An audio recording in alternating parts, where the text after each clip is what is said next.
You're watching the Movie Channel. The best movies, 24 hours a day.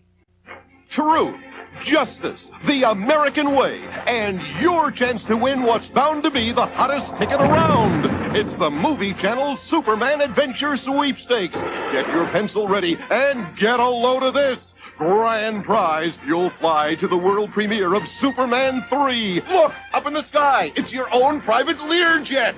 Touchdown in our nation's capital and see the Man of Steel save the Earth again.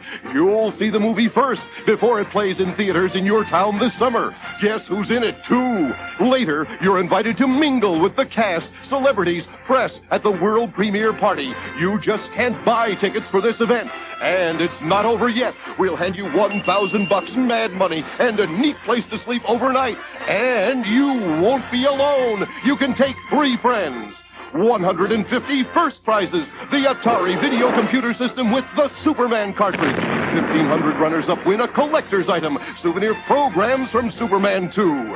Got your pencil ready? Send a postcard to the Movie Channel Superman Adventure, Box 747, Radio City Station, New York, New York 10101.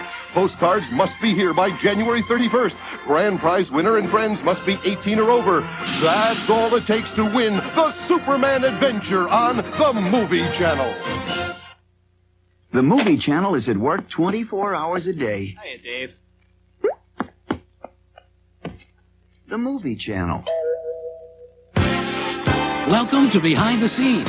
This month, you'll meet 4 friends, Craig Wasson, the man behind Time Bandits, Michael Palin, Gallipolis, Mark Lee, and more.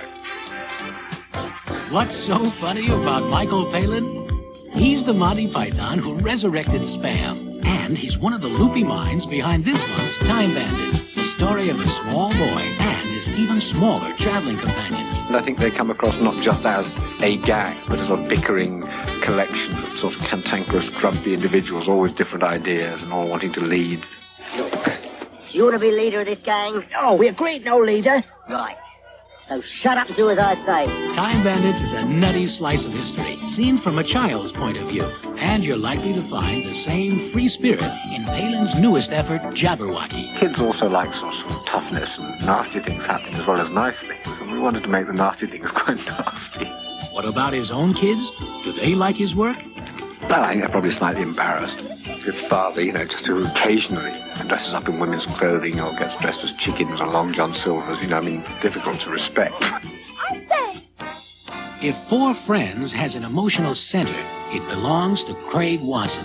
You'll remember him from Ghost Story, where he fell in love with a beautiful demon. This time around, he's a child of the 60s who comes of age in a small town. I don't see the film necessarily as about the 60s as much as it is about the transition of growth that anybody goes through starting in their adolescence. That is not an exaggeration, it's a lie. America was not built. It grew out of a dream. This is a school. It's an institution of learning. It is not an employment agency. Tell it to him. Fellow students, don't be misled by those people. We're not fodder for their mills. We're seekers of destiny. The movie is an affectionate capsule of living through the 60s, and one that's in step with Wasson's own experience. By the end of the film in 4 Friends, we see that rather than going out and trying to save some intangible world out there, we have to make the dream live in that little circle of people that matter to us, our family, our friends. We'll now have a moment of silence in memory of John F. Kennedy. Vice Squad takes you out at night in the toughest section of Los Angeles. The streets are alive with hustlers and cons, so it wasn't just an ordinary job for Season Hubley. When I was doing Vice Squad, I was out on the street, all night, till 4 in the morning, 5, 6, 7. I think it's very important to live it, sleep it. Let me give you a ride home. Well, I got my beauty sleep this morning. I'm a working girl, in case you forgot. You're going to go to work tonight? I need the bread.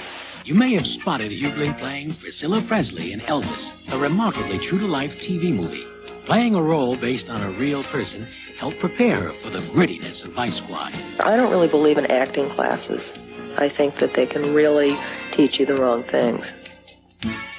Yes, Gallipoli is a foreign film, and it's certainly a war movie, but give it a chance and you'll find much, much more. It's a rare story of friendship and innocence, in spite of war, between two young Australians, played by Mel Gibson, and newcomer Mark Lee. You thinking of joining? Well, there's no way you get me near the infantry.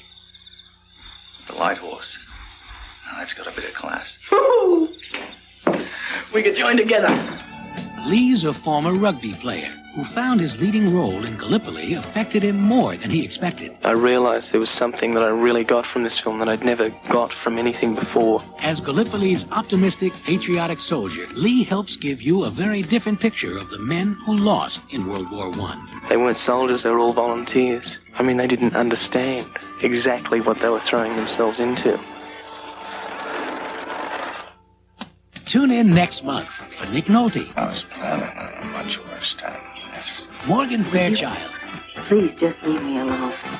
Adrienne Barbeau. And more. Behind the scenes on the Movie Channel.